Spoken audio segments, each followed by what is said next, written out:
মুস্তাফিজুর রহমানের আইপিএল খেলা শেষ।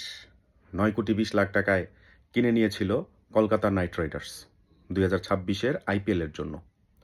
কিন্তু নিরাপত্তা ইস্যুতে তার খেলাটা শেষ করে দিল। বেশ কয়েকদিন যাবতই গুঞ্জন শোনা যাচ্ছিল যে মুস্তাফিজের আইপিএল হয়তো খেলা হবে না 2026 সালে, এবং সেটাই হলো।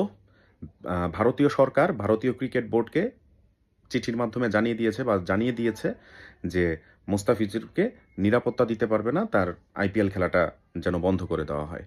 এবং ক্রিকেট বোর্ড সেটা মেনে নিয়েছে এবং অফিসিয়াল স্টেটমেন্ট দিয়ে দিয়েছে যে মুস্তাফিজুরকে নিরাপত্তা ইস্যুতে আইপিএল খেলার সুযোগ নাই।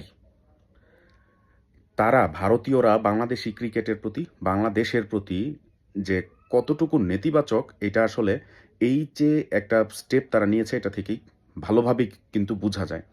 গতকালকেও একজন মুরব্বী বলতেছিল যে যার বন্ধু নাকি ভারত, তার আসলে শত্রুর প্রয়োজন নাই।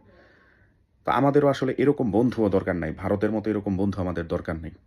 আমাদের নিয়ে যারা এত নেতিবাচক চিন্তাভাবনা করে, তাদের বন্ধুত্ব আমাদের দরকার নাই। ভারতে তো সামনে টি-20 বিশ্বকাপ অনুষ্ঠিত হতে যাচ্ছে। সেই টি-20 বিশ্বকাপ আমাদের বর্জন করা উচিত। এখন দেখার বিষয় যে বাংলাদেশ ক্রিকেট বোর্ড সেটা কিভাবে নেয়, বাংলাদেশ সরকার এইটার ক্ষেত্রে কি পদক্ষেপ নেয়। পাকিস্তান কিন্তু ভারতে যে বিশ্বকাপ খেলবে না, তাদের ম্যাচগুলো হবে শ্রীলঙ্কায়। প্রয়োজনে বাংলাদেশের ম্যাচগুলো আবুধাবিতে কিংবা শ্রীলঙ্কায়, এই সকল জায়গায় অনুষ্ঠিত করতে হবে। যেখানে মুস্তাফিজুর রহমান একজন, তাকে নিরাপত্তা দিতে পারে না, সেখানে বাংলাদেশ সম্পূর্ণ ক্রিকেট টিম, ন্যাশনাল ক্রিকেট টিমকে তারা কিভাবে নিরাপত্তা দিতে পারবে না। এই কারণে বিশ্বকাপ বয়কট করতে হবে ভারতে বিশ্বকাপ বয়কট করে এটা অন্য কোনো দেশে নিয়ে ভারতের সাথে ম্যাচটা খেলতে হবে। এবং ভারতীয় যত টিভি চ্যানেল আছে সেগুলো আমাদের দেশে সম্প্রচার করা বন্ধ করতে হবে। ভারতীয় পণ্য আজকে থেকে বয়কট করতে হবে।